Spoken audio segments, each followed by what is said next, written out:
It was supposed to be just another school morning.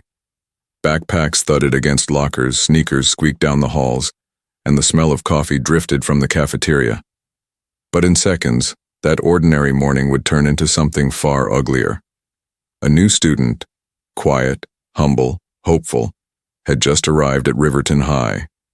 He wanted nothing more than to fit in, to find his place. But the school's most feared bully had other plans. In front of everyone, with a smirk on his face and cruelty in his heart, he lifted a cup of hot coffee and poured it straight onto the boy's chest. The cafeteria erupted in laughter. Phones recorded. Students looked away. Not one person stepped forward to defend him. What none of them knew, what the bully himself couldn't have imagined, was this. The boy he chose to humiliate was not weak. He was not helpless. Hidden beneath that quiet smile was a champion, a fighter trained in discipline, control, and strength far greater than fists alone. This would not be just another story of cruelty. This would be the day Riverton High learned what true power looks like, and it was not the bullies. Before we continue, I'd love to know where you're watching from today, and if you're enjoying these stories, make sure you're subscribed to the channel. The yellow bus screeches to a stop in front of Riverton High School. Iron gates, flags waving, a wall lined with photos of past sports champions. Among the laughter, colorful backpacks, and dangling headphones, he steps down carefully. Isaiah Carter, 17 years old, sneakers clean but worn around the edges, steady eyes and a small bandage on his right finger, a quiet reminder of training and discipline. In his pocket, a transfer letter from the principal. In his heart, the prayer his mother whispered before he left. Walk with your head held high, son. God honors those who stand in truth. Isaiah takes a deep breath. The crisp morning air stings his skin. The scent of coffee from thermoses mixes with the waxed hallway floors. He adjusts his backpack and enters the building. For a split second, the noise dims. Curiosity pauses conversations. Eyes linger on his skin, his hair, his hands. Nobody says a word, but silence has its own language. In a new school, curiosity is louder than the ticking clock. You're the new guy, right? Asks a red-haired girl with freckles, her smile a little nervous. I'm Emma. Want help finding your class? Thanks, Emma. He pulls out the paper with his schedule. History with Mrs. Thompson, room 204. Go up the stairs, turn left. She points. And just ignore the stairs. Being new is basically the school's trending topic. He nods in gratitude. As he climbs the stairs, a group of boys leans against the railing, watching. At the center is Trent Walker, the school's notorious quarterback. His grin is sharp, like he owns the place. At his side, his satellites, Logan and Mitch, laughing before the joke is even finished. Hey, new kid, Trent calls, not looking directly, as if appraising a product. Welcome to Riverton. We have standards here. Leave him alone, Trent. A brunette girl, Ava, snaps. Her eyes carry the weight of someone who's tired of fighting the same battles. Go to class. Trent smirks like he's doing the world a favor by not pushing further. Isaiah doesn't respond. His steps stay steady. His mother's words echo. Not every look deserves an answer, but no look can take away your right to exist. Inside room 204, Mrs. Thompson is already writing dates on the board. Her good morning feels more like a blessing, each student acknowledged equally. The smell of markers and recycled paper makes the classroom feel safer. Class, this is Isaiah Carter, transferred from Eastbrook. She gestures to a seat in the middle. Welcome him. A chorus of half-hearted hi floats in the air. Isaiah sits. Emma waves from the row behind. Then the heavy steps come. Trent and his crew enter late. Mrs. Thompson glares, but chooses not to make a scene. The morning flows through Civil War lectures, dates, names America loves to remember, and others it prefers to forget. Isaiah answers one of Mrs. Thompson's questions clearly, and she nods with satisfaction. A few students glance, impressed. Others roll their eyes. Merit from the wrong person always unsettles invisible walls. At lunch, the cafeteria buzzes like an ocean. Trays slam, chairs scrape, pizza grease battles the smell of fries.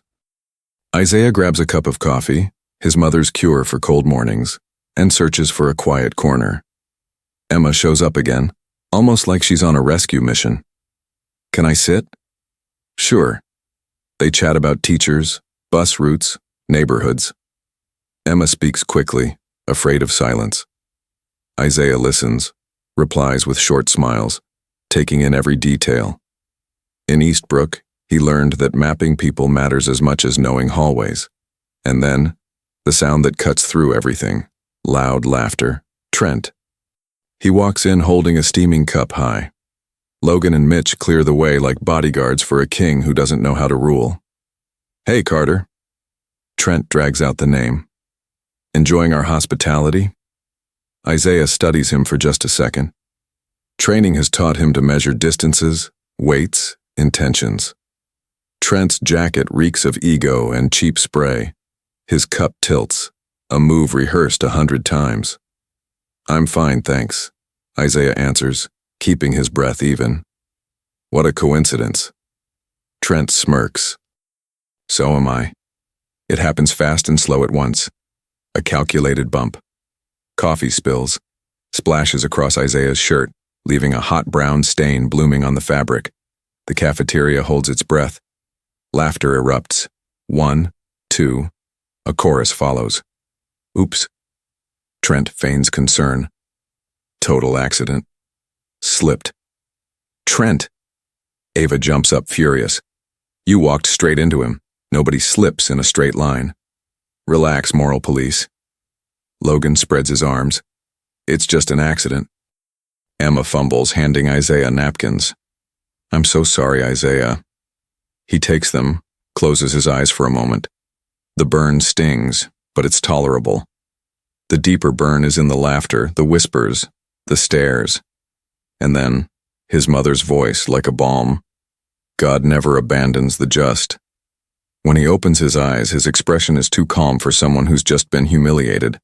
Calm enough to be unsettling. He stands, looks at Trent, and doesn't retaliate. He walks to the counter, asks for ice, returns, presses it to his chest, sits down again. Tense silence. Some expected a punch, others, an apology. Instead, they got self-control, and that's more unnerving than a fight. "It's fine," Isaiah tells Emma, steady voice. "Just a shirt. And a soaked idiot." Ava shoots back at Trent. Trent laughs, but his grin wavers just slightly. "Relax, Carter." He pats Isaiah's shoulder with mock affection. "Next time, try dodging." Isaiah resists the impulse in his hands. He knows how to dodge. Knows far more than that. Knows how to strike, disarm, finish. But this isn't the dojo. Here, violence becomes gossip. He has bigger goals. Study hard, honor his mother, refuse to be reduced to their expectations. The bell rings. Students scatter. Emma tries cleaning his shirt again, while Ava glares at Trent like she's storing fuel for a storm. Isaiah gathers the invisible shards of his dignity and heads to his next class. In the hallway, a locker slams beside him. Not by accident.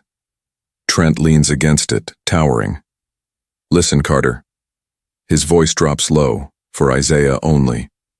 "There's a hierarchy here. You're new. Stay in your place." Isaiah keeps his eyes on the locker numbers, pretending to search for his own. Measure distance. Make choices. He could end this in 3 moves. Unbalance, immobilize, finish. But what would he be ending? A coffee spill? A smirk? A circus show with no clowns left? Violence at the wrong time is gasoline. "I came here to study." His tone is even. "If you want to fight, pick someone else. I don't have time." Trent narrows his eyes. The humiliation needed an audience, but without one, the joke falls flat. He shrugs and walks away with his shadows. But the warning is clear. This isn't over. In math class, cold sweat trails Isaiah's neck. He writes equations, but his mind is recording other things. Escape routes, where the cameras are, the quietest corner in the library. Emma slips him a note. "Are you okay?" He scribbles back, I'm fine, thanks. Ava watches from afar, mouthing, "Stay strong." Small alliances born in unlikely places. By the last period, Coach Hale enters, announcing team sign-ups. The hallway buzzes. Track, football, wrestling. Isaiah stays quiet, but his eyes light up when the coach adds, "Martial arts club reopening soon. Sign-ups in the office." Nobody notices, but for one moment, his spirit straightens inside him. The afternoon sun bleeds low as Isaiah leaves the school. The parking lot is nearly empty. Across the street, a small church has its doors cracked open, its signboard simple. Hope never runs late. He smiles faintly. Maybe that was the message he needed. His phone buzzes. A text from his mother. So how was it? He types, erases, types again. The truth would hurt her as much as it hurt him. Finally, he writes, "Busy day, Mom. I'm okay. Love you." He saves the rest for a quieter night, with less coffee and more hugs. Above him, crows slash the sky like black commas dividing the sentence of his day. Tomorrow will bring more stares, more laughter, maybe new tests. But it will also bring something nobody suspects, a secret carved into his bones, his breath, and his faith. Because God does not abandon the just. And justice, though slow, always finds its way. Isaiah tightens his backpack strap, breathes deep, and keeps walking. The first day was over.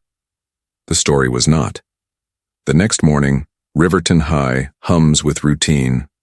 Sneakers slapping the floor, locker doors clanging, the faint hum of fluorescent lights above. To most students, it's just another day. But for Isaiah, the memory of yesterday's accident is still fresh. The shirt, now washed, carries a faint brown shadow near the chest, a stain that seems invisible to everyone else, yet to him, it's as loud as a warning siren. He walks through the hall with his backpack strapped tight in his grip. Conversations hush as he passes, then swell again when he's gone. Laughter leaks behind his back like dripping faucets. Word spreads fast in high school. The new kid, the coffee spill, the way he just took it. To some, he's weak. To others, maybe calm. But to Trent Walker, it means one thing. Pray. In the cafeteria, the day feels eerily familiar. Isaiah steps into line, tray in hand. Emma waves at him from across the room, her smile hopeful but cautious. Ava sits 2 tables away, arms crossed, glaring at Trent like she's bracing for another storm. Trent is already in position. His friends Logan and Mitch flank him, laughter already bubbling in their throats. He holds another cup of steaming coffee, deliberate, heavy, almost ceremonial. Well, if it isn't Carter. Trent's voice cuts through the noise like a blade. Ready for round 2? Isaiah doesn't reply. He sets his tray down beside Emma, trying to eat in peace. His fork stabs at the mashed potatoes like they're a puzzle, not food.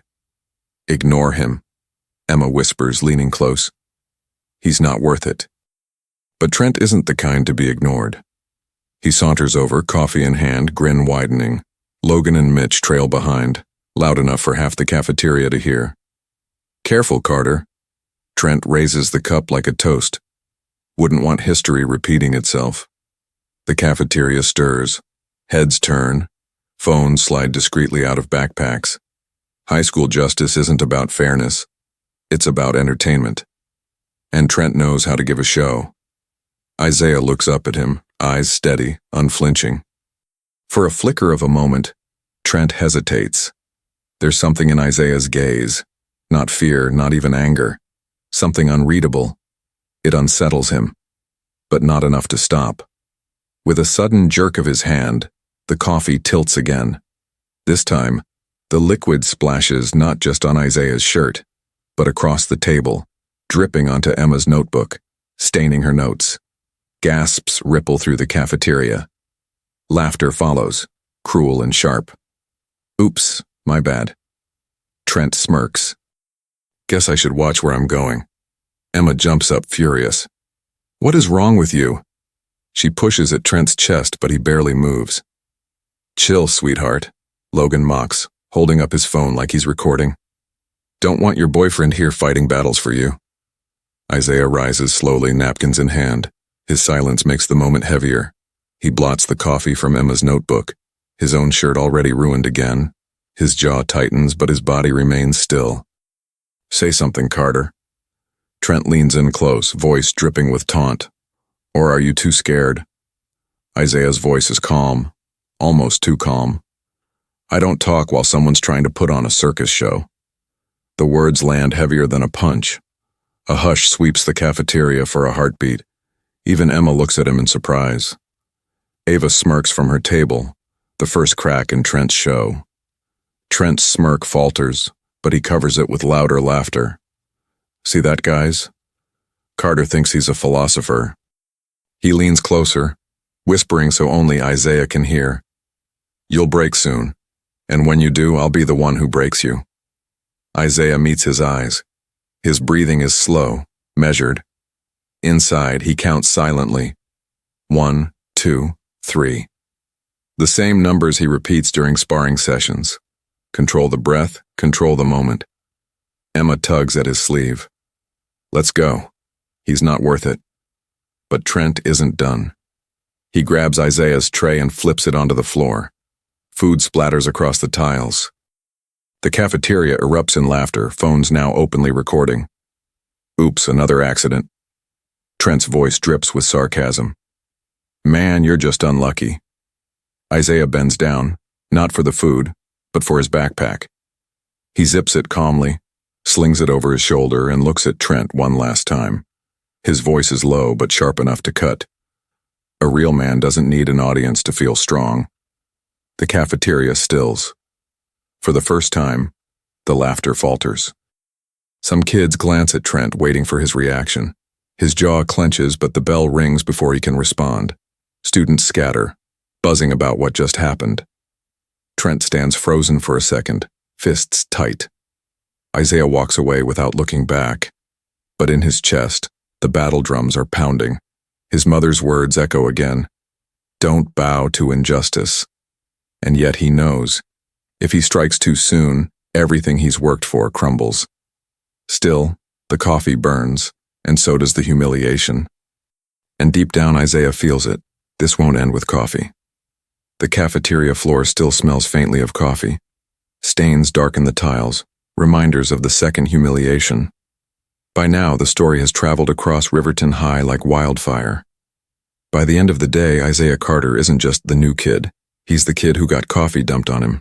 Twice. Phones replay the scene in shaky clips. The videos already have captions. "New kid gets roasted." Trent strikes again. "Mister." "Silent hero?" Some laugh, others cringe. But no one steps forward. The next morning, Isaiah walks down the hallway, his head high. He feels the weight of whispers following him, heavier than his backpack. Laughter trails behind, sharp and mocking. "Hey Carter, need a raincoat today?" One voice jeers.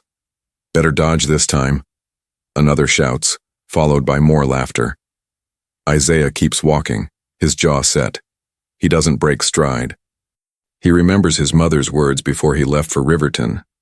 "Strength isn't always in the fists, son. Sometimes it's in standing tall when everyone else bows." But still, each laugh slices deeper than a punch. In homeroom, Emma slips into the seat beside him. Her notebook is still stained, the faint brown shadow across the pages like a scar. "Don't let them get to you," she whispers. "They'll get bored eventually." Isaiah forces a small smile. Maybe, or maybe this is just the beginning. From across the room, Trent lounges with his crew, Logan and Mitch. Their laughter is loud, exaggerated, meant to be overheard. They mimic spilling drinks, wiping fake stains, shoving each other. Every move is theater, designed to keep Isaiah in the role of the school's punchline. Ava sits a few rows over, arms crossed, disgust written all over her face. She leans toward a friend and mutters, "Pathetic, all of them," laughing while one guy takes it. Her friend shrugs. "What do you want me to do?" No one goes against Trent. That's the truth Isaiah already senses. The cruelty isn't just in the mockery, it's in the silence of the bystanders. Later that day, in the hallway between classes, the cruelty escalates. Logan, accidentally bumps into Isaiah's shoulder, spilling his books to the ground. Oops, Butterfingers. Logan laughs, high-fiving Mitch. Students circle around like vultures, some laughing, some recording. Nobody bends to help. Isaiah kneels slowly, gathering his books one by one. His movements are calm, deliberate, but inside his blood hums with the rhythm of 1,000 unthrown punches. Ava steps forward, crouching to pick up a notebook. She glares at Logan. Wow, you must feel really tough knocking books out of someone's hands. Logan scoffs. Relax, Ava. Don't want to catch Carter's silent treatment disease. The crowd laughs.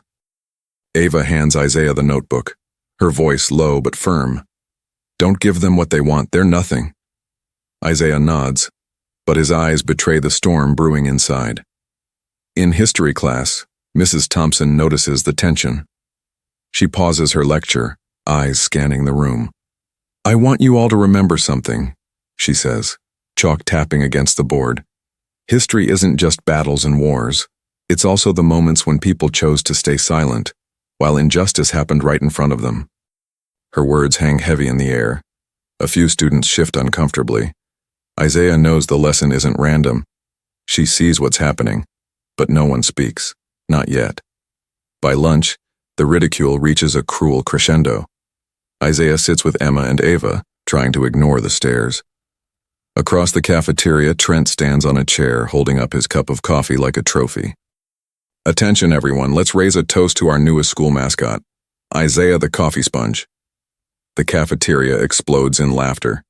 Even some kids who had nothing to do with it join in, afraid of being targeted next if they don't. The sound echoes, cruel and suffocating. Isaiah grips his fork so tightly his knuckles whiten. He wants, desperately, to stand, to show Trent and everyone else who he really is, to remind them he's not prey. But then Emma touches his arm gently. Not here. Not now. Her voice pulls him back from the edge. He drops the fork, closes his eyes for a breath. He reminds himself, discipline before impulse. Yet the words of the crowd burn deeper than any bruise. For the first time since arriving, Isaiah feels the question gnawing. Maybe they're right. Maybe silence does make me weak. He shakes it off, but the doubt lingers. As the bell rings and the cafeteria empties, Isaiah stays behind, staring at the floor. Coffee stains from yesterday's spill are still there. He whispers under his breath a prayer meant only for him. God, give me strength to wait. But don't let them think silence means surrender. Outside, Trent watches from the doorway, smirking. To him, the silence is victory. But soon, too soon, that silence will break. The bus ride home is a tunnel of noise Isaiah doesn't hear. Heads bob to music, gum snaps. A couple argues in the back about who sat where first. Outside, Riverton blurs past. Bodegas with neon open signs, a barber shop with photos of perfect fades, a laundromat window fogged with warm steam. Isaiah keeps his hands folded, knuckles pressed white against his backpack strap. The coffee stain dried stiff against his shirt, a badge no one asked for. He hops off 3 stops later, in front of a brick apartment building with a cracked stoop and a crooked mailbox that jams unless you tug twice. The hallway smells like bleach and someone's dinner. Up 2 flights, apartment 2B. A sticky note waits on the door, his mother's tidy script. Double shift, left you rice and chicken. Don't sleep late, proud of you. Mom. Inside, the place is neat the way only a mother keeps it. Folded blanket on the couch, framed church program on the wall. A plant that refuses to die. A calendar marked with rent due dates and paydays. Isaiah drops his bag, heads to the sink, and runs cold water over a washcloth. When the cloth touches his chest, he flinches. The skin where the coffee hit is pink and tender. The pain isn't the problem. Pain is honest. It comes, it burns, it goes. What lingers is the laughter. He exhales through his nose and looks at himself in the mirror above the sink. Shoulders straight, eyes steady, but something behind the eyes trembles. From the kitchen, the microwave hums. He warms the chicken and rice, the smell filling the small space with something like comfort. He bows his head before he eats. "Lord," he whispers, barely audible over the hum, "thank you for this food. Thank you for life.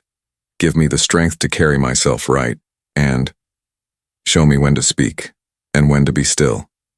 He eats slowly, watching the clock.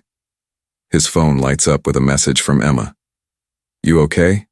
I'm still mad. We should tell someone." Another from Ava. "Say the word and I'll drag Trent to the principal's office myself." He types and erases, then finally sends, "I'm okay. Don't do anything yet, please." He doesn't want them punished for standing with him. Isaiah rinses his plate, dries it, and places it carefully in the cabinet like a ritual. He moves to the closet and pulls a shoebox from the top shelf. Inside, fabric cradles a handful of ribbons and a few heavy coins that clink against each other. He doesn't take them out. He only rests his hand on the box for a moment, as if the weight could seep through cardboard and skin into his bones. He closes the closet and grabs a hoodie. The night air outside is crisp. Across the street, the small church's signboard has a new line. "The meekness Jesus taught is not weakness." He smiles despite himself. The door is cracked open the same way it was yesterday. He thinks about going in. Not tonight. Tonight he needs a different kind of sanctuary. 2 blocks down sits the Riverton Community Center, lights still on in the multi-purpose room. He swipes in. The receptionist barely looks up from her crossword. The gym is mostly empty, a kid shooting hoops alone at one end, a janitor pushing a mop in slow, hypnotic lines. Isaiah finds a corner of open space, slips off his street shoes, and stands in socks on the mellowed wood. He closes his eyes. Breath in through the nose, out through the mouth. Shoulders drop, jaw unclenches. The hum of the lights fades into background. He bows not to a person but to the work. Then he moves. The first motions are small. Stance work, balance, quiet pivots. Knees soft, hips steady, core engaged. He drills the fundamentals like the night is a metronome. Weight shifts with the patience of a prayer. Then combinations. A clean front kick, a sharp side kick, the long line of a roundhouse that cuts the air. 1, 2, reset. 3, 4, reset. His breath forms a rhythm, a promise he keeps to himself. A memory flickers. A small gym back in Eastbrook, Master Kim walking past a line of students, tapping shins gently with a padded stick to correct angles. "Do not chase anger," the master would say in a voice like quiet thunder. "Let it chase you entire, then you decide." In the memory, Isaiah had slipped once, stumbled forward, face hot with embarrassment. Master Kim had simply said, "Good, you learned where the edge is. Now step back from it." He drills again, sweat darkening the hoodie across his back. The kid on the far court stops shooting and watches for a while, eyes wide, then goes back to the hoop, mimicking the stance with his feet, awkward but eager. Isaiah pretends not to notice. He knows what it is to need a model without asking for one. His phone buzzes on the bench. A new message from a number he doesn't recognize. "This is Ms. Reed, school counselor. I'd like to check in. Saw the hallway cameras flagged an incident. Can you stop by tomorrow?" A beat later. "No pressure, my door's open." He stares at the screen. The school saw something, or enough to ask. He types, "I'll try to stop by." He ends with forms, blocks of basic patterns, then footwork sprints down the sideline, then 10 slow push-ups on knuckles letting the sting ground him. He bows again to the quiet, slips his shoes back on, and leaves the gym calmer than he entered. On the way home, he cuts past the laundromat. Warm air rushes out with the chime on the door. A television suspended in the corner plays local news without sound. A headline about a Riverton High booster banquet. A man in a suit shaking hands with the principal. The caption reading, "Business leader supports athletics." Isaiah recognizes the face beside the principal even without the audio. Trent's father, the car dealership ads plastered all over town. The kind of smile that opens doors no one else can find. So that's the map. Trent's arrogance wasn't just teenage bluster. It was inheritance. Outside again, the night smells like rain. He pauses under the church sign and reads it once more. The meekness Jesus taught is not weakness. His shoulders loosen. He repeats it in his mind until it stops feeling like a quote and starts feeling like breath. Back in 2B, he showers, tapes a piece of gauze over the tender skin on his chest, and sits at the small table with a notebook. He writes a letter he doesn't plan to send. Dear Principal Gray, you don't know me yet. I'm not writing to complain. I want a school where people don't need to perform cruelty to feel seen. I won't be your problem. I'll be your proof that a kid can keep his hands at his sides and still not bend. But I won't be silent forever. He stops. Tears threaten and pride tries to shove them back. He lets one fall anyway. It lands on the page and blurs the ink. He tears the sheet carefully, folds it, and slides it under the shoebox in the closet. Not for them. For himself. The apartment door clicks at 10:24 p.m. His mother steps in quietly, shoes in hand, eyes tired but bright when she sees him awake. Hey, baby, she whispers. Why aren't you sleeping? Waiting for you, he says. He stands to help with her bag, sets it on the counter, pulls a chair for her like it's a crown she deserves. She notices the new shirt, the way he moves a little slower. Long day? Just school, he says. She narrows her eyes. The kind of just that needs ice? He smiles a little. Already handled. She reaches for his face, thumb gentle near his cheek. You remember what I used to say when you were small, and boys tried you on the playground? Walk away if you can. Don't invite trouble to dinner. That's right. She taps his chest lightly, then winces when he flinches. Her eyes darken. Isaiah. It's fine, Mom. He covers her hand with his. It's not going to be like this forever. They sit at the table while she eats a late bowl of rice. He tells her about the teachers, about Emma who talks fast and Ava who doesn't scare easily. He leaves out a few details, the way a surgeon leaves out the sound of the saw. He adds one. There's a martial arts club forming. Her smile touches something deep in the room. Then maybe God put you in the right school after all. They pray together, her voice steady, his quiet. When she goes to bed, she stops at the doorway. Isaiah, God is not slow, he is precise. Justice shows up on time, even when the clock feels broken. Good night, Mom. Good night, son. He lies awake, the ceiling a blank page that won't turn. Somewhere downstairs, someone plays a slow song on an out-of-tune piano. Around midnight, the siren of a distant ambulance threads the dark. He turns onto his side and finally sleeps. Morning comes with a gray sky that threatens rain. Isaiah chooses a plain black shirt and a denim jacket. Nothing that invites attention, everything that can carry respect. He tapes fresh gauze on his chest and pockets a small pack of wipes. In the bathroom mirror, his face looks older by a day, not broken, just decided. On the bus, two sophomores snicker when he passes. He ignores them. At the school entrance, Coach Hale stands by the office door, talking to a PE aide. He spots Isaiah and lifts his chin in a small hello. Martial arts sign up after homeroom, he calls. You look like you could use a space to breathe. Isaiah nods once. File that under. Bridges to cross. Down the hall, Ms. Reed, the counselor, leans in her doorway with a paper cup of tea. Isaiah, she says softly. 2 minutes? No paperwork, just human. He hesitates, then steps in. Her office smells like cinnamon and has a faded poster that says, "Be the person you needed when you were younger." She gestures to the chair.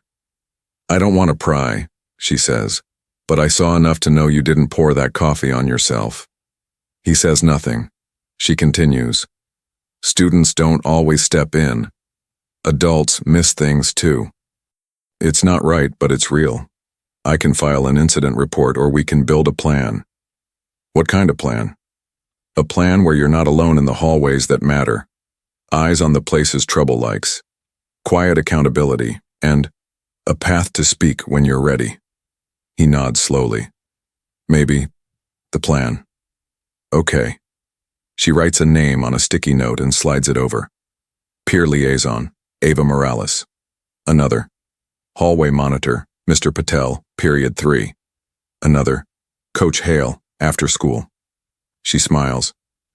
3 names, 3 doors, you don't have to knock today. He slips the notes into his pocket. Thank you. Isaiah, she adds as he stands. Silence isn't weakness. Sometimes it's strategy. Just make sure it's your strategy, not theirs. He walks out lighter by an ounce. The hallway swells as the first bell rings. Kendall from chemistry tugs her friend's sleeve and whispers when he passes. A freshman points from a safe distance. Trent waits by the cafeteria doors with Logan and Mitch, laughter already spilling, ready to set the day's tone like a DJ who only knows one track. Emma appears at Isaiah's side, breathless. You okay? Better, he says. Ava meets them at the crossroads. Counselor? She asks with a raised eyebrow. Yeah, he admits. Good, Ava says. Somebody around here has to be an adult. Trent spots them, lifts a to-go cup high like a game show prop. Morning, Carter. His grin is too wide. Miss me? Isaiah doesn't stop. He passes him without a flicker, voice even. I'm not your stage.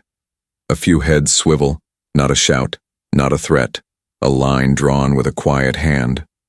Trent's grin tightens, pride pricked, and pride hates small needles. We'll see, he mutters, the words curdled, only loud enough for Logan to hear. The second bell rings. Isaiah walks to class, posture calm but coiled, not from fear, from intention. The pain is there, yes, pink and tender under the gauze. The humiliation lingered, yes, a shadow that tried to stick. But beneath both sits something heavier, older, truer. A discipline forged in hours no one saw. A strength that breathes like prayer, a resolve that doesn't need an audience. He takes his seat in room 204. Mrs. Thompson smiles, then writes on the board. Courage. To act rightly in the face of fear, not the absence of it. She looks at the class, then at him, briefly, not in pity, but in recognition. Isaiah opens his notebook. His pen hovers. He writes one line at the top of the page. Justice can be patient and still be just. Outside, rain starts tapping the windows like a quiet drummer. Somewhere in the building, a sign-up sheet for the martial arts club waits on a clipboard, a few names already scrawled. Before the day ends, one more will appear, and with it the first step toward a truth no one in that cafeteria has seen. Because the pain he doesn't show is an absence. It's restraint. And restraint has a name that will soon be known. By third period, the rain has turned steady, tapping the windows like a patient drummer. Riverton High feels smaller in the gray light, its hallways narrower, its ceilings lower. A clipboard waits outside the gym office with a paper labeled Martial Arts Club sign up. The first name, written big and messy, is Logan. The second, barely legible, Mitch. It's a joke to them. A dare. Isaiah stands at the clipboard longer than he needs to. He reads the names once, twice. Then he prints with neat, careful lettering. Isaiah Carter. The pen line is steady. The decision is not a spark. It's a sunrise. Inside the gym, Coach Hale is checking inventory. Mats stacked against the wall, a bin of jump ropes, a dented medicine ball that's older than he is. He glances up when the door creaks. Carter, he says, a small nod. You sign up? Yes, sir. Coach watches him for a beat. There's something about the way the boy stands, weight settled, shoulders loose, chin level. Not a fighter's swagger, a practitioner's stillness. Got any background? Coach asks casually. Or just curious? Isaiah hesitates. Some background. Some like a couple of YouTube videos, Coach teases. Or some like you know the difference between a sidekick and a roundhouse. Isaiah's mouth curves. The second one. Coach's eyebrows lift. Shoes off. Let me see your stance. Isaiah slips out of his sneakers and steps onto the wood. He squares his feet, then rotates slightly, settling into a balanced guard. Hands up but relaxed, elbows in, chin tucked. He breathes once, twice. The room seems to exhale with him. Okay, coach says softly, impressed. Now move. Isaiah does not perform. He practices. A front kick, clean as a line of scripture. A side kick that extends like a door opening, heel driving through an invisible target. A roundhouse that whistles just shy of the mat stack. Then a short combination, jab, cross, rear leg roundhouse, step out, crisp, economical, controlled. No noise, no flourish, only precision. The echo of his foot returning to the floor is the only applause. Coach Hale whistles through his teeth. You've trained. Yes, sir. Where? Eastbrook Community Dojang. Master Kim. Coach nods like the name rings a bell. How long? Since I was 10. Competed? Isaiah glances toward the far bleachers. The memory rises unbidden. A gym across town. The smell of sweat and tape. The hush before his final match last spring. A taller boy with a reputation for head kicks. Master Kim's hand on Isaiah's shoulder. The voice low. Do not meet pride with pride. Meet it with truth. The first round, tense. The second, a clean counter, the scoreboard flipping. The third, the head guard brushing his ear as a kick grazed past. The buzzer. The ref's hand lifting his wrist, the medal, heavy on a ribbon that smelled like plastic. His mother's eyes, wet but smiling wide. A few tournaments, Isaiah says finally. States, regionals. Titles? Isaiah hesitates. Yes, sir. Hale doesn't press for details. He's coached long enough to recognize the difference between arrogance and earned quiet. Practice is after school, he says. Small group. We'll roll out mats in Gym B. You're welcome to help set up. Yes, sir, Isaiah repeats, the sir not out of fear but respect for order. As he turns to leave, the gym door cracks open. Emma peeks in, dripping from the rain, cheeks flushed. Sorry, Coach Hale? I was looking for the nurse, took her wrong. She spots Isaiah barefoot on the floor and blinks. Oh. Coach smiles. You found the right place to be lost. 5 minutes, Carter, he adds. Then back to class. Emma steps inside, lowering her voice.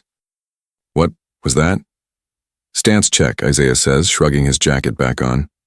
That didn't look like a check, that looked like... She searches for the word. Like the movies, but real. It's just practice, he says. Emma bites her lip.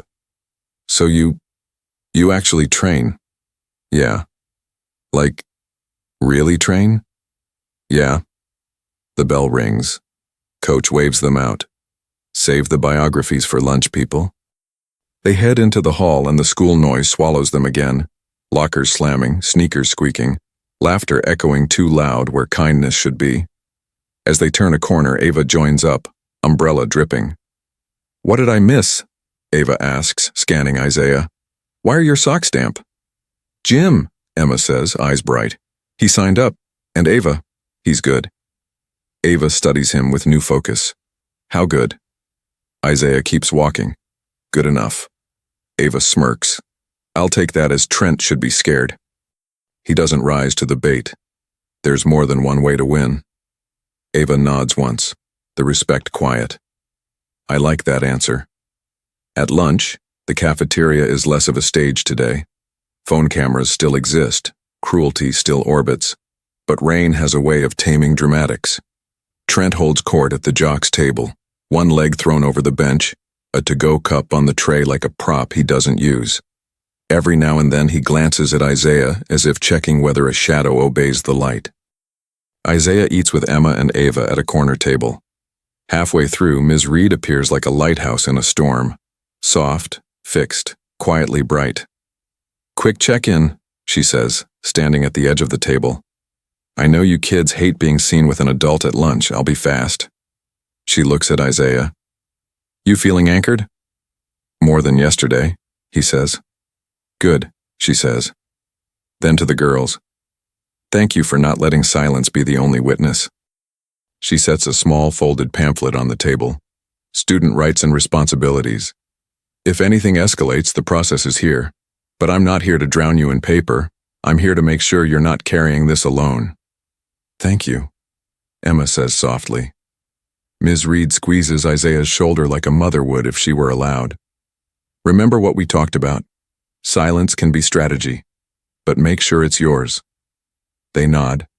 She disappears back into the faculty tide. Across the room, Logan stands and does an exaggerated bow, as if Ms. Reed's presence was a royal visit. Mitch chuckles on cue. Trent stares over the rim of his cup for a long second, then looks away. Bullies prefer fog. Clarity bothers them. After school, the rain lets up. The clouds thin, leaving the air rinsed and cool. Gym B is half a basketball court and half storage closet, a stage of squeaky wood and stacked equipment. Coach Hale and the custodian roll out blue mats that unfurl with a satisfying scratch-rip sound. A handful of students drift in. 2 freshmen from wrestling, a quiet junior from track, a girl in an oversized hoodie who keeps to the edge. Shoes off, socks too, Coach calls. We bow on, we bow off. He points to a taped line by the door. Line up. Logan and Mitch tumble in at the last second, giggling like they crashed the wrong party. They stop short when they see Isaiah already standing on the line, focused, silent. Their laughter shrinks a size. Coach steps in front of the line. Welcome to the first meeting. If you're here for clout, you're in the wrong room. If you're here to learn, good. We'll start with basics, stance, breath, respect. He looks each student in the eye. This is not about fighting, it's about control. He nods to Isaiah. Carter, demo standard guard. Isaiah steps forward and sinks into position. Coach walks around him, narrating like a teacher with a favorite diagram. Notice the base, feet not too wide, not too narrow, hips square, hands up but not clenched. Tension wastes energy. Chin tucked to protect the crown. Breath through the nose. If your breath is ragged, your brain is ragged. He taps Isaiah's lead hand lightly. It rebounds like it's alive. That's muscle memory. That's hours. Logan rolls his eyes, then tries to copy the stance and tips too far forward. Mitch snickers. The girl in the hoodie mirrors Isaiah perfectly. Her form is good, but she keeps her gaze down. Isaiah notices and gives the smallest nod. A tiny recognition between people who know that power likes to move quietly. They drill footwork first, forward, back, slide, pivot, until ankles warm and focus narrows. Then kicks. Front snap to the belly pad, side kick to the midline, roundhouse to the shield. Coach holds the pad to each student, letting them feel the target. When he turns to Isaiah, the room hushes without meaning to. Light contact, Coach says. Isaiah obeys. The front kick lands like a punctuation mark, sharp but merciful. The side kick presses through the pad with a controlled thud that makes Coach's arms shift an inch. The roundhouse kisses the pad and rebounds, the sound clean, satisfying. No grunts, no theatrics, just craft. Logan's eyebrows jump. Mitch mutters, "Dang." The girl in the hoodie smiles into her collar. "Good," Coach says, breathing out. "That's control." They run combinations, add blocks, practice falling safely. Isaiah partners with the quiet junior, Maya, the girl in the hoodie. "Sorry if I'm clumsy," she says, cheeks pink. "You're not," Isaiah replies. "Your base is solid." "Taekwondo?" she asks. He nods. "You?" "Karate when I was a kid," she says. "Quit when they moved the dojo across town." She shrugs. "Missed it." "You didn't lose it," he says. "Your body remembers." Across the mat, Logan pairs with Mitch and turns everything into noise. They throw sloppy kicks and laugh when they stumble. Coach corrects, patient but firm. "It's not a joke, gentlemen. This is a space of respect." 10 minutes before the end, Coach gathers them into a circle. "We'll end with a small drill," he says. "One-step sparring, no head contact, only light taps to the body. Partners, touch gloves." Logan elbows Mitch. "I want Carter." Coach studies Trent's sidekick for a second, then realizes Trent isn't there. Of course he isn't. Powerful boys rarely show up to rooms where power is earned. "Carter with Logan," Coach says evenly. Mitch with Maya. He scans the circle. Respect, control, on my count. They bow. Isaiah raises his hands, every line of him calm. Logan bounces in place like a pinball. 1, coach calls. Logan darts in with a wild jab. Isaiah shifts an inch, parries with his forearm, and doesn't counter. He lets Logan reset. 2. Logan tries a low kick. Isaiah slides back, weight light, and the kick misses air. 3. Logan charges. Isaiah plants, touches Logan's chest with a light, perfectly placed punch. Just a tap. A hello. A boundary. Logan stumbles more from surprise than force. Coach claps once. That's enough. Good demonstration, Carter. Controlled. Logan, don't sprint through open doors you can't see. Logan's ears burn. Whatever, he mutters, but the word has less swagger than before. They bow off. The mats whisper as they're rolled. Sneakers squeak back into reality. As the group drifts out, Coach stops Isaiah. You're more than some background, he says. Isaiah shifts. Yes, sir. You don't want attention? Good. But there's a tournament downtown in 6 weeks. Light contact division, age brackets. If you're interested, I'll sponsor the fee. No pressure. Isaiah thinks of the booster banquet on the TV. Trent's father shaking hands with the principal. He thinks of phones out in a cafeteria. He thinks of his mother's double shifts. He thinks of Master Kim and the last time he stood on a podium. He answers with care. I'll think about it. Do, Coach says. And Carter, don't mistake patience for hiding. You hear me? I hear you. Twilight softens the school as Isaiah steps outside. Emma and Ava wait under the awning, their umbrella closed now that the rain has stopped. Well, Ava asks. It's a good group, Isaiah says. Coach knows what he's doing. And you? Emma presses, eyes bright. You know what you're doing. Isaiah hesitates, then lets them in. Not the whole story, just enough. I've competed, he says. I'm not new to this. Ava lets out a low whistle. How not new? Isaiah glances at the empty parking lot, the way the wet asphalt mirrors the sky. He chooses each word like a step on thin ice. State champion, he says quietly. Last year. Emma's gasp is a small firework.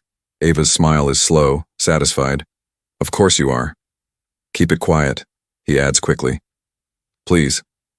They nod, instantly serious. This isn't gossip. This is trust.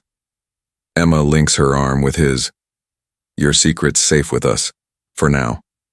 A car door thunks across the lot. Trent emerges from a late study hall, tossing his bag into the back seat. He sees them together and pauses. For a second, something sharp and uneasy flickers in his face. He covers it with a laugh only he hears and drives off too fast. Ava watches the taillights. He smells it, she says. He doesn't know what it is yet, but he smells it. Isaiah looks up at the clearing sky.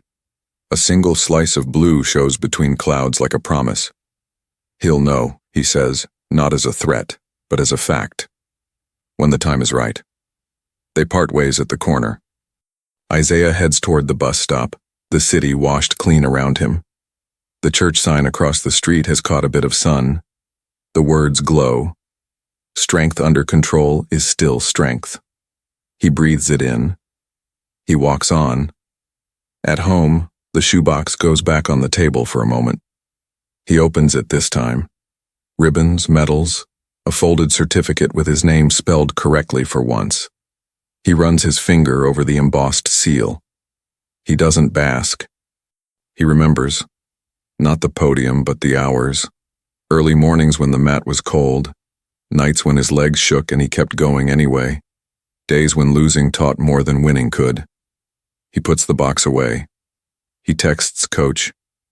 Thank you for today. Then Ms. Reed. Signed up, feeling better. Then, after a pause, Master Kim. New school. Training again. Trying to be patient. The reply arrives minutes later. Patience is movement you can't see.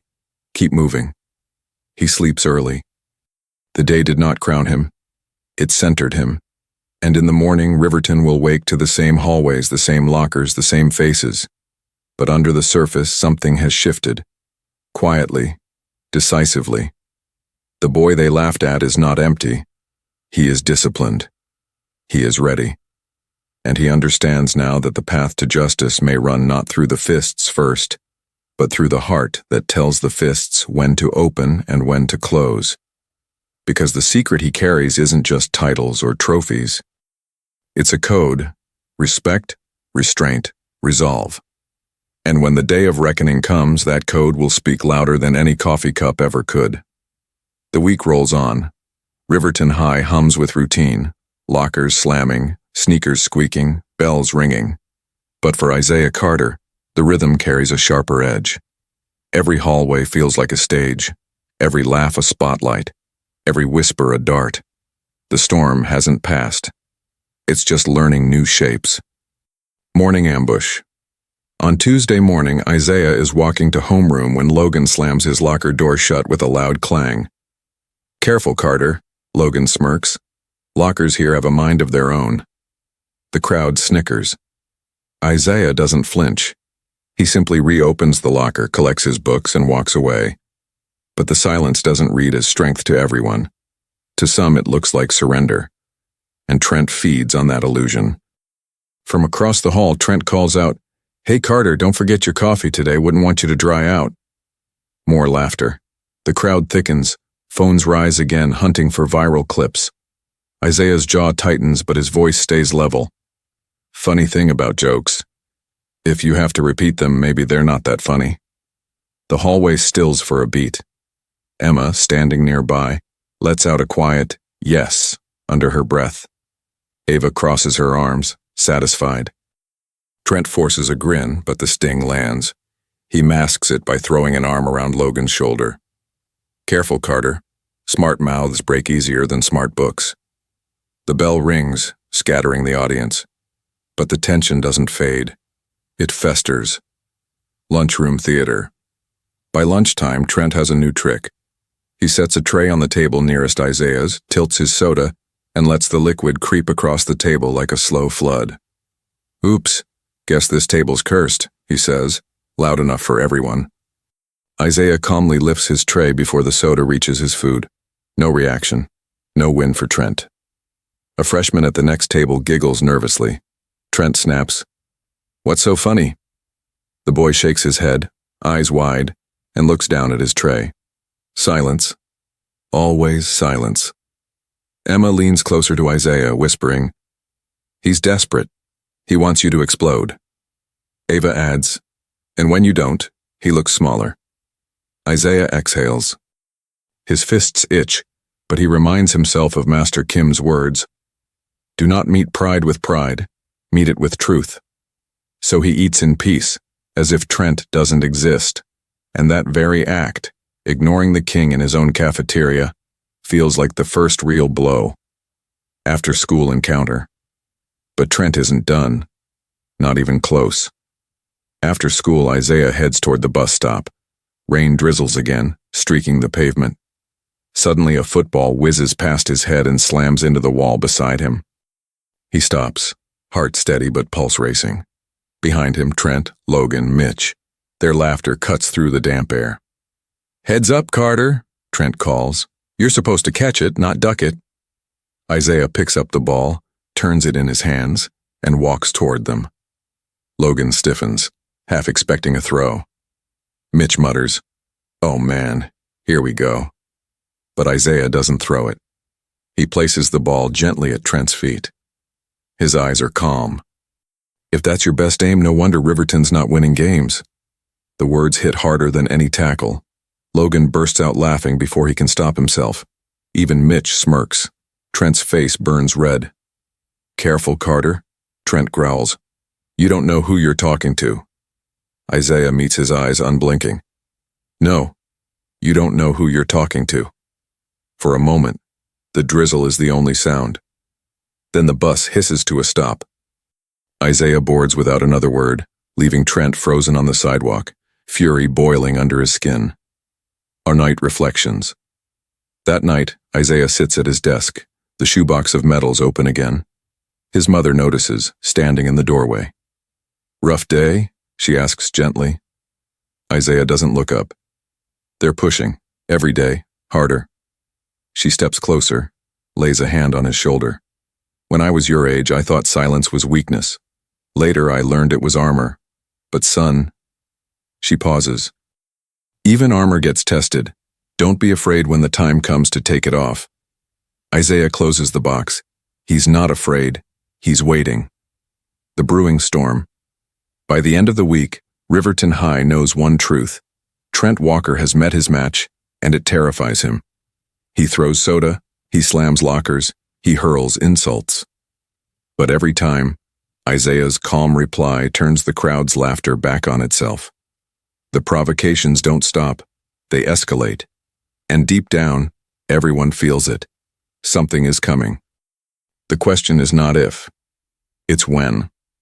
Thursday begins with the sky the color of steel. Riverton High wears the weather like a mood. The air smells like impending rain and something else. Expectation. Word spreads before first period that Trent is planning something big. Nobody knows what, but everyone knows why. The week has not bent Isaiah. It has made Trent smaller, and he can't bear it. First bell. The trip on the second-floor landing. Traffic bottlenecks. Isaiah climbs the stairs with Ava and Emma beside him, the three of them a small island in a loud ocean. Halfway up, Logan sticks out a shoe. Quick, dirty. Isaiah shifts his weight just in time and doesn't fall, but a freshman behind him carrying a stack of artboards stumbles and spills everything. Drawings scatter like birds. The crowd laughs on reflex. Ava whirls. "Real brave, Logan. You tripped a ninth grader." Logan smirks, but the humor dies when Isaiah kneels and gathers the art carefully, one sheet at a time, palms flat so the charcoal doesn't smear. He stacks the pages, checks the edges, then hands them to the kid with a look that says, "You are not invisible." "You okay?" Isaiah asks. The boy nods too fast, eyes burning with embarrassed tears. "Thank you." Isaiah turns to Logan, voice level. "If your balance is that bad, I can recommend drills. A snicker here, a cough there." Logan's ears go pink. He opens his mouth to say something tough, then shuts it when Mr. Patel, the hallway monitor, rounds the corner. "Move it along," Mr. Patel says, eyes skimming the group. He lingers a beat on Logan, then on Isaiah. He saw enough. He says nothing more. But the ledger in his head is not blank. Homeroom, the edit. By homeroom, the trap is ready. Trent leans back in his chair, phone in hand, screen brightness turned all the way up. One by one, he shows people a spliced video. The cafeteria spills cut together with slow zooms and cheesy music. Text popping up. Silent night. Coffee sponge. Dodges responsibility. He's edited Isaiah's calm into something to be mocked. When Emma sees it over her shoulder, her face goes white hot. "That's edited," she snaps. "You cut out your part." Trent smiles like a salesman. "It's the internet, sweetheart. Reality's optional." Across the room, Mrs. Thompson begins taking attendance. A few kids chuckle at the video, others wince. Most say nothing. Cowardice bundled with Wi-Fi. Ava stands, walks straight to Trent's desk, and holds out her hand. "Delete it." "Make me," Trent says, the words low and eager. Isaiah doesn't move. He watches. He measures. His knuckles stay uncurled on the desktop. When Mrs. Thompson turns, Ava sits without another word, but her eyes promise a storm. Third period, the line. By third period, the video has leapt from phone to phone like a spark across dry grass. Isaiah feels the looks. Some pity, some cruelty, some curiosity that tastes like blood in the mouth. At his locker, the door won't open. He tries again. Stuck. He tugs harder. It pops free and a gluey smear rips his notebook cover. Inside, a small folded flyer from the Booster Club picturing Trent's father, hand on the principal's shoulder. The caption reads, "Proud partners for Riverton Athletics." On the back, someone's written in thick marker, "Know your place." Emma makes a noise like a gasp and a growl. Ava's jaw flexes. Isaiah stares at the flyer for a long second, then folds it smaller, until it's the size of a postage stamp. He drops it into the trash without looking down. Isaiah, Emma whispers. I know what it is. He says softly. It's a distraction. Lunch, the burn. The cafeteria roars louder than usual, storm weather in the air and in the kids. Ms. Reed passes by their table quietly, tapping it once with 2 fingers. I'm here. Coach Hale eats standing up by the window, eyes moving, taking in patterns the way a coach reads a field. Trent picks today's stage, the center aisle. He walks toward Isaiah's table carrying a fresh coffee, steam curling like a serpent. Logan and Mitch flank him with smirks ready. A few kids stand up on benches holding their phones like torches. Third time's the charm, Trent says. His voice wants to sound casual. It fails. It's coiled tight. He stops at the edge of their table, pauses, enjoying the hush, and then tilts the cup. Isaiah is ready. He slides left, calm, minimal, and the coffee arcs past him. It hits Emma. She gasps, a strangled sound. The liquid splashes her forearm and collarbone. She jerks back, face twisted, breath torn short by the sting. Everything Isaiah holds back snaps, not into fury but into decision. His chair scrapes the floor as he stands. He steps between Emma and Trent with a movement that is pure geometry. No waste, no noise. Enough, Isaiah says. Ava's hands shake as she dabs at Emma with napkins. You burned her, she hisses at Trent. You burned her, you. Trent's smile flickers, returns. Accidents happen, he says. Should have dodged. Silence drops over the cafeteria like a curtain. Even the friars seem to hush. Apologize, Isaiah says, voice level. Trent blinks, then laughs. To who? Her? He gestures at Emma without looking at her. Or to you, the noble knight? To her, Isaiah says. Now. Trent steps closer, nose to nose. Make me. Coach Hale takes a step forward from the window. Ms. Reed appears near the milk cooler. They don't shout. They witness. It matters. Isaiah breathes once. He remembers Master Kim's voice. Do not meet pride with pride. Meet it with truth. He meets Trent's eyes and speaks in a voice the whole room can hear without shouting. You don't have to be afraid, Isaiah says. Something in Trent flinches. The laugh comes too late. Afraid? Of you? Of yourself, Isaiah answers. Of what happens when the crowd gets bored and you are just you. Mitch snorts a nervous half-laugh. Logan shifts. Then Trent makes the worst choice of the week. He shoves Isaiah's shoulder with the heel of his palm, hard. A second shove follows, faster, closer to the neck. A third, sloppy, angry, telegraphed. Isaiah doesn't move backward. He roots. His hands rise, not fists, open palms, ready. Ms. Reed's voice cuts the air. Trent, stop. Trent doesn't. He jerks his arm, elbow rising for a swing. Isaiah's world narrows to breath and math. Distance, angle, witnesses. What restraint still serves? What restraint now endangers? He hears his mother in the back of his mind. Even armor gets tested. Don't be afraid when the time comes to take it off. He makes the decision, not to fight, to end it. Coach, Isaiah says without taking his eyes off Trent, his voice steady, respectful, public. May I demonstrate control? The room inhales. Coach Hale understands in a heartbeat.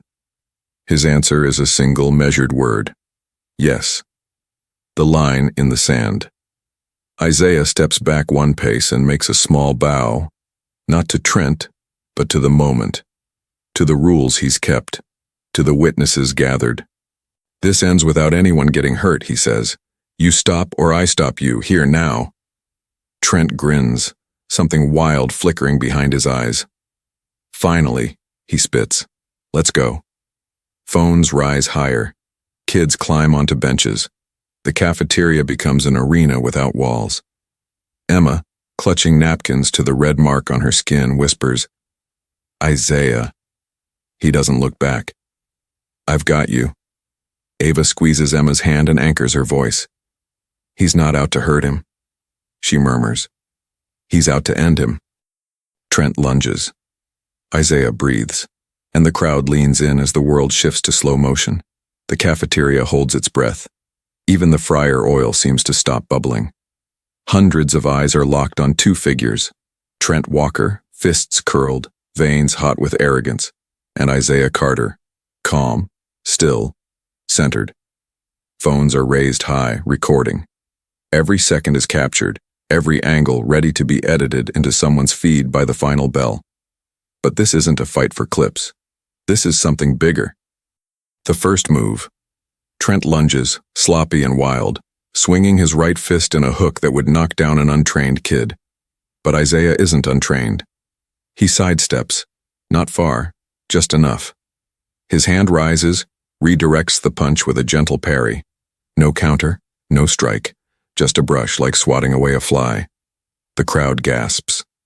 Trent stumbles a half step, caught by his own momentum. He recovers, angrier. "Stand still, coward," Trent growls. Isaiah says nothing. His silence is the loudest answer. The crowd shifts. Kids whisper, "Did you see that?" He didn't even touch him, just moved.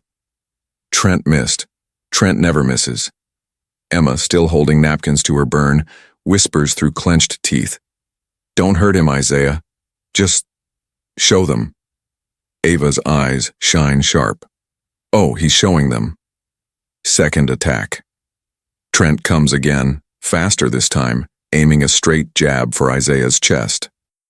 Isaiah lowers his body, slides sideways, and with a precise motion traps Trent's wrist for just a beat, long enough for everyone to see who's in control. Then he releases. No harm, just proof. "Is that all?" Isaiah asks quietly, not mocking, just honest. The cafeteria murmurs. The balance is shifting. For the first time, the laughter isn't with Trent. It's against him. The desperation fury floods Trent's face. He swings again, left and right, fists flailing. Isaiah deflects each one, smooth and precise, his feet barely leaving their place. He looks like water flowing around rocks. Then Trent, desperate, charges full body, trying to tackle him. That's when Isaiah plants his stance. One pivot, one shift of hips, and Trent's own weight betrays him. In a single motion, Isaiah guides him forward and redirects him onto the floor. Wham! Trent lands flat on his back, not hurt, but humiliated. The entire cafeteria erupts, shouts, gasps, laughter, cheers. Phones zoom in. For once, the camera isn't laughing at Isaiah. It's celebrating him. Silence after the storm. Isaiah doesn't gloat, doesn't smile, doesn't even step forward. He simply takes a breath, steadies his hands at his sides, and says, loud enough for everyone to hear, "This isn't strength, this is control. Learn the difference." Trent scrambles up, red-faced, fists still raised. But something is broken. His aura, his certainty, his invincibility. Logan and Mitch hover, unsure whether to step in or back off. Neither moves. The crowd waits. Trent charges again. This time, Isaiah catches his wrist mid-swing and turns it just enough for Trent to feel pressure, enough to stop him cold without breaking anything. He looks him in the eyes. "Walk away," Isaiah says. Calm, commanding. For a heartbeat, Trent resists. Then, with the entire school watching, he pulls his arm free and stumbles backward. He doesn't walk away. He runs. The aftermath. The cafeteria explodes. Shouts, cheers, a chorus of disbelief. "Did you see that throw? He didn't even hit him." Trent's done. Over. Emma exhales, tears on her cheeks, not from pain now, but from relief. Ava claps once, slow and sharp until the crowd picks it up, echoing off the walls. Clap, clap, clap. Isaiah doesn't bow, doesn't revel. He simply picks up his tray from the floor, sets it back on the table, and sits down, as if nothing happened, as if the storm never touched him. Ms. Reed meets Coach Hale's eyes across the cafeteria. She nods once. He nods back. They've both seen what the students have just learned. Discipline is louder than violence. In the principal's office minutes later, Isaiah is called to Principal Gray's office. The hallway buzzes as he walks. Every pair of eyes follows him. Not with mockery this time, but with respect, awe, maybe even gratitude. Inside, Principal Gray leans back in his chair. Trent is already there, arms crossed, scowling. His father sits beside him in a tailored suit, jaw clenched, face flushed with influence. "This boy assaulted my son," Mr. Walker snaps. "You saw the videos. Everyone saw. Expel him." Gray glances at Coach Hale and Ms. Reed, seated quietly at the side. Hale speaks first. "Respectfully, sir, I saw it all. What Isaiah showed wasn't assault, it was restraint. He didn't strike once. He defended himself and de-escalated." "Ms." Reed adds, "The footage speaks for itself. Trent initiated contact repeatedly. Isaiah prevented harm, to himself and to Trent." Mr. Walker fumes. "He humiliated my boy." Ms. Reed's eyes narrow. "No. Your boy humiliated himself." The principal clears his throat. "We will review the footage officially. For now, Isaiah, you are not suspended. Trent, consider yourself on probation. Another incident, and your athletic eligibility is at risk." Trent's face drains. For the first time, he looks less like a king and more like a cornered child. His father stands sharply. This isn't over. But Isaiah, calm as ever, speaks. "No, it's just beginning." By the next morning, Riverton High had changed.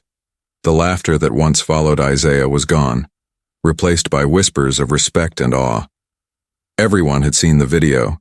Everyone had watched Trent Walker, the untouchable quarterback, fall flat without Isaiah throwing a single punch. Clips replayed on every phone. Some students even wrote captions like "Strength is control" or "True power is restraint." For the first time, Isaiah Carter wasn't the boy mocked in whispers. He was the boy remembered in silence. Trent felt the shift immediately. In the hallways, eyes turned away when he passed. Friends who used to laugh at his jokes now stayed quiet. Even Logan and Mitch, his shadows, seemed smaller. The empire he had built on fear was crumbling, one brick at a time. At 8:15, an email from Principal Gray hit every inbox. It confirmed what many had hoped.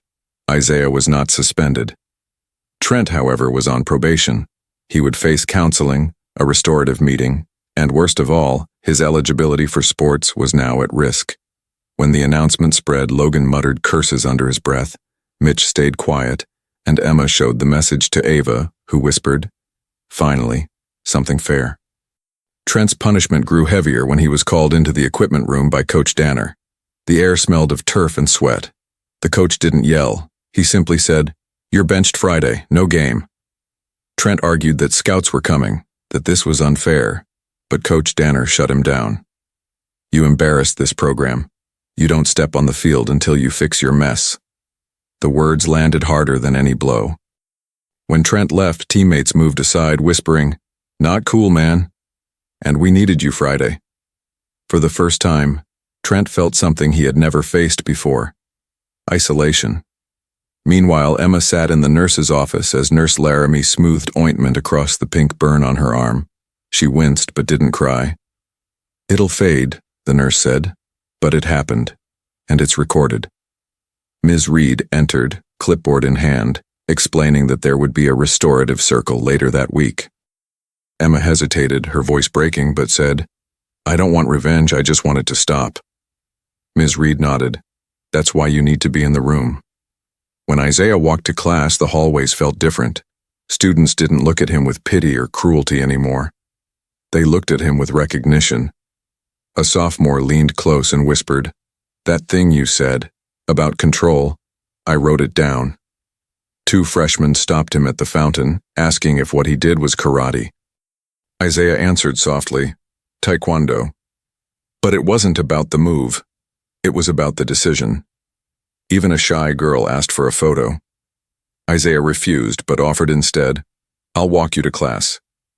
It was a quieter kind of victory, one that lived in the eyes of those who now saw him clearly. But not everyone welcomed the shift. At lunch, a flat screen replayed an old loop of Trent's father, Mr. Walker, shaking hands with the principal at a booster event. Someone had taped a sticky note to the bottom, "Money Morals."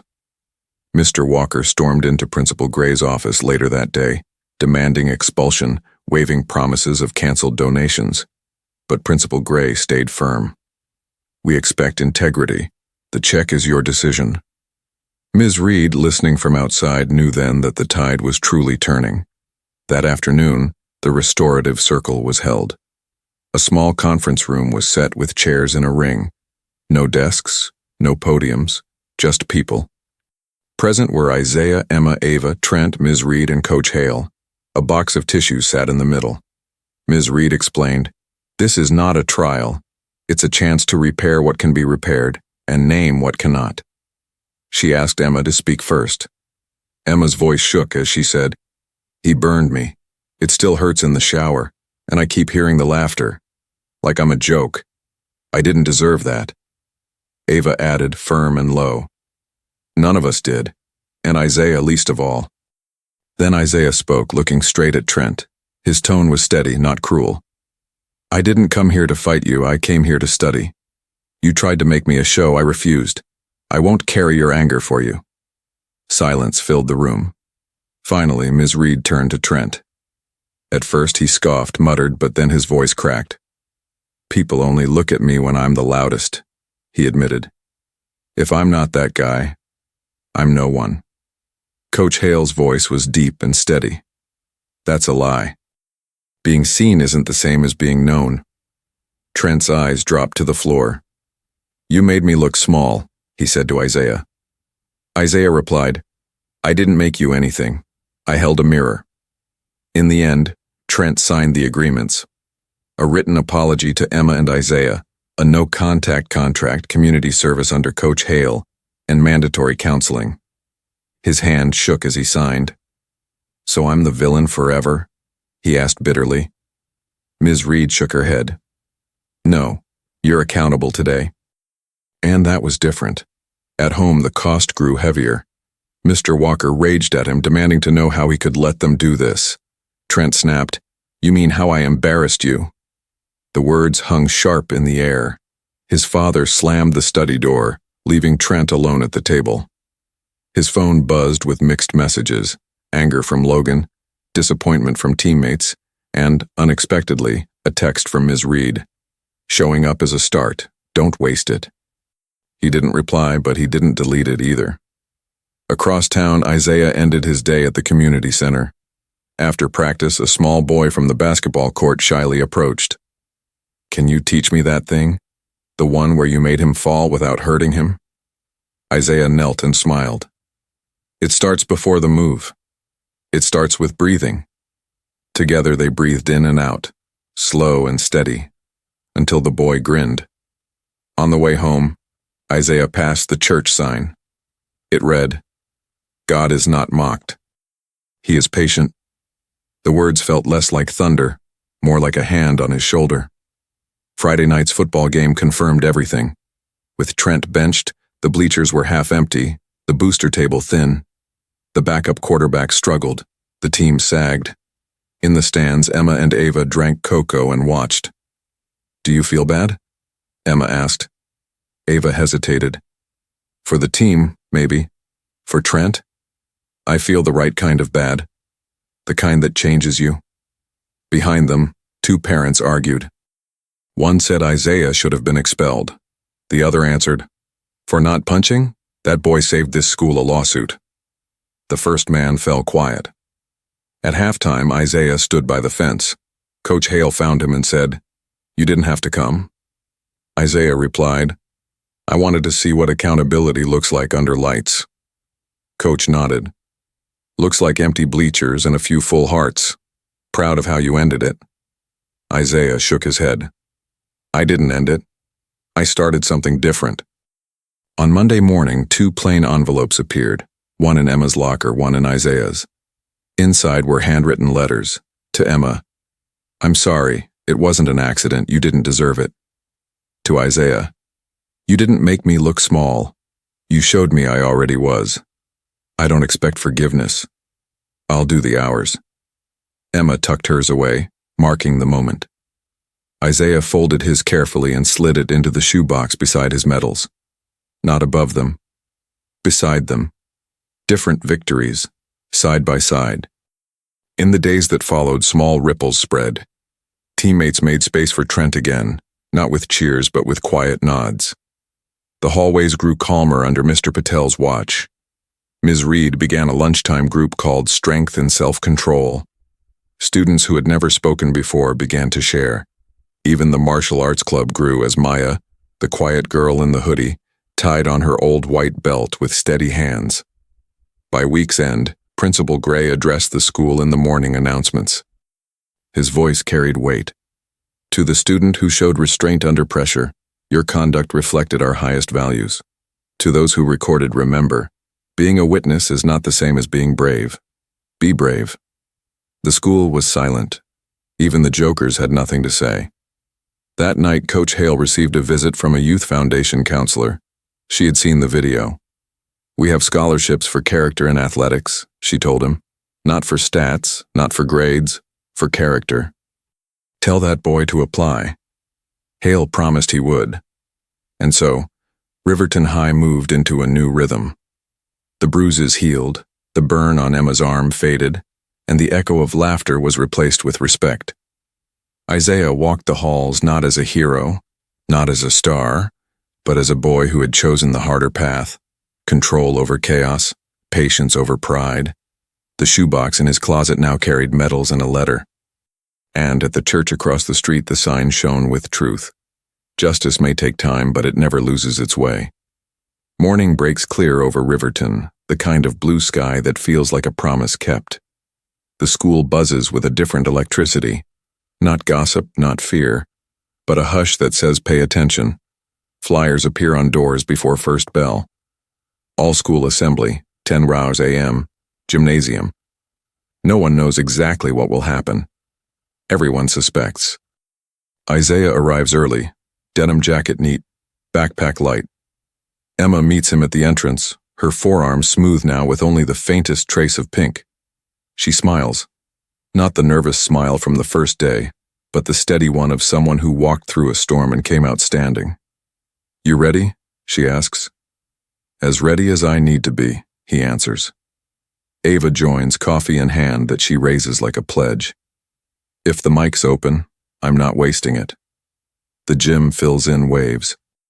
Bleachers creak, sneakers squeak, the scoreboard clock blinks 10 as Principal Gray steps to the center, flanked by Ms. Reed and Coach Hale. A podium waits. So does the entire school. Good morning, Riverton. Gray begins, voice steady. This week we saw something we cannot ignore. We saw cruelty. We saw silence. We saw courage. And we saw restraint. He pauses, letting the words settle. We will name all of it. He gestures to the side door. Trent enters with Coach Danner and takes a seat on a folding chair near the floor. He looks smaller, like someone who's finally measured himself without a crowd. A handful of teammates sit behind him, not as a wall, but as witnesses. Ms. Reed takes the mic. When harm happens, we do not heal by pretending it didn't. We heal by telling the truth. She looks at Emma.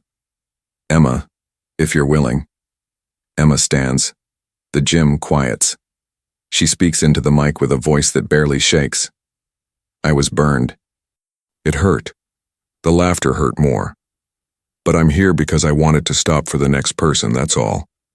She steps back and the silence holds her with respect. Coach Hale's turn.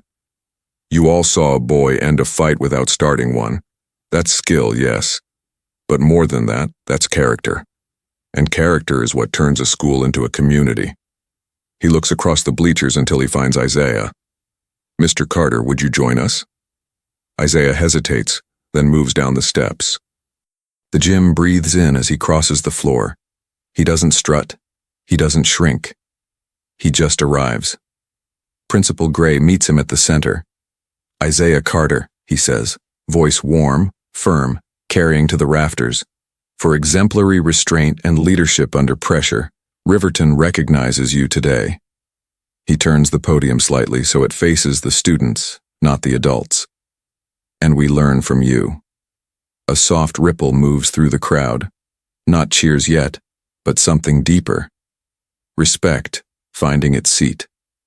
Ms. Reed lifts an envelope. The City Youth Foundation sponsors a character and athletic scholarship. It isn't for the highest score, but for the strongest example. Coach Hale nominated you. The foundation requests your application. She presses the envelope into Isaiah's hand. No pressure, just a door. For a moment, Isaiah can't find air. He nods once, gratitude quiet and complete. Before we close, Gray says, we must also hear accountability. He turns toward Trent. Mr. Walker? Trent stands alone on the floor. No father, no entourage. He swallows, then faces the mic without looking for a friendly camera. I humiliated people to feel big, he says, the words flat, honest. I hurt Emma. I tried to make Isaiah a joke.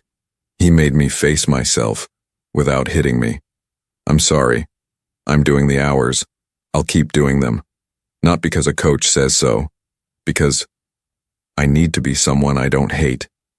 He steps back, breathing hard, and sits. No applause. Just the sound of a school realizing that the way up sometimes starts with kneeling. Ava shoots her hand up and Gray, brave enough to trust his students, nods. She takes the mic. To everyone who filmed instead of helped, you're not monsters, you're mirrors. Next time, reflect something better. A murmur moves through the gym. Not defensive, not angry. Thoughtful. Now the sound the gym has been holding finally arrives. It starts on the back row, then slips down the rails, then gathers across the floor. Applause. Not the loud, rowdy kind that forgets itself, but the full-bodied kind that says, we see you, we see all of this, and we choose better. Afterward, the sun pours through the high windows like blessing. Students trickle out with new words in their mouths. Two freshmen argue about whether what Isaiah did was taekwondo or magic. A senior from theater tells Ms. Reed she wants to help with the lunchtime group. Mr. Patel doesn't have to say, keep moving today. The halls move themselves. At lunch, the cafeteria looks the same, but feels different. No phones lifted for spectacle. When a tray tips and fries scatter, 3 students bend at once to help. Logan hovers near Isaiah's table, awkward, hands jammed in his pockets. He clears his throat.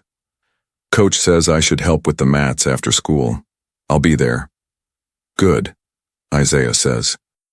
It's a good place to learn. Yeah, Logan mutters, then adds, almost too low to hear. Sorry, man. He doesn't wait for absolution. He just makes a better choice and leaves it standing. After school, Jim B hums with new energy. The martial arts sign-up sheet has more names, some messy, some careful. Maya ties on her white belt and helps a 7th grader from next door fix his stance. Coach Hale divides the room. Beginners here, returning students there. He points to Logan and Mitch. You two, sweep the edges and tape the corners. The mat is where respect begins. He nods at Isaiah. You've got 3 beginners on form, quietly. Isaiah works like he always has, 1 breath at a time, 1 stance at a time. Wait even, he tells a kid who keeps tipping. Hands open, not hard. Control starts before contact. Across the city, the community center receives a call from Principal Gray asking about volunteer opportunities. Across the street from Riverton, the little church changes its marquee again. The proud fall loud, the humble stand long. That evening, Isaiah and his mother sit at their kitchen table with the envelope from the foundation between them. She runs a thumb along the edge like it's something holy. Think you'll apply? She asks. I don't know, he says. Feels like accepting something I didn't set out to earn. She smiles, eyes warm with a love that sees the boy and the man at once. Sometimes God pays you for work you didn't know you were doing. She taps the envelope. Fill it out, not for money, for the truth it honors. He nods. Later he opens the shoebox. Ribbons, medals, the folded letter from Trent. He adds the foundation brochure on top, not as a trophy, but as a next step. Different kinds of wins can share the same space. On Friday, the PA crackles with the last announcement of the week. Principal Gray speaks one line and says everything. To those who stood silent, you can still stand up tomorrow. To the one who chose control, thank you for reminding us who we are. The hallways don't cheer, they carry the words like a candle. Life at Riverton doesn't become perfect. Tests still pile up, buses still run late. There are still sharp words, small cruelties, temptations to perform for the crowd. But something fundamental has shifted, where the school places its respect and what it calls strength. On a bright Saturday, the community gathers for a cleanup day Coach Hale arranged as part of Trent's service. Trent shows up on time. He carries bags. He doesn't pose for photos. Emma hands him gloves without flinching. Ava signs kids in with a dry joke for each name. Isaiah rakes leaves in the churchyard across the street, smiles at the sign and feels the weight in his chest finally settle into peace. As the sun leans low, Coach Hale claps once. Circle up. The teens gather, dusty and tired. He looks at them like a man who waited for a long time to see something simple and good. Here's what we learned, he says. Strength without control is noise. Control without compassion is ice. Put them together, and you get justice that lasts. They break. Laughter this time is clean. On the curb, a little boy from the community center copies Isaiah's stance, feet careful, hands open. Like this? He asks. Exactly like that, Isaiah answers. Now breathe. He breathes too. In through the nose, out through the mouth. The city smells like cut grass and new paint. Somewhere, a bell rings the hour.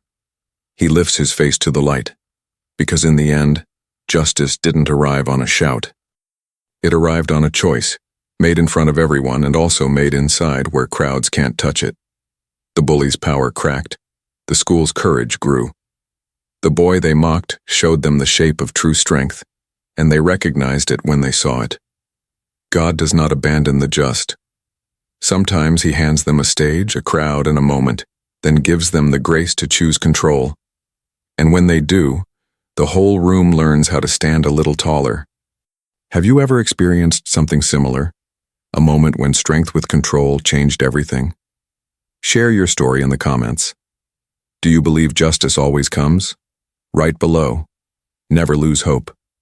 Justice may take time, but it always arrives. In the end, good always wins.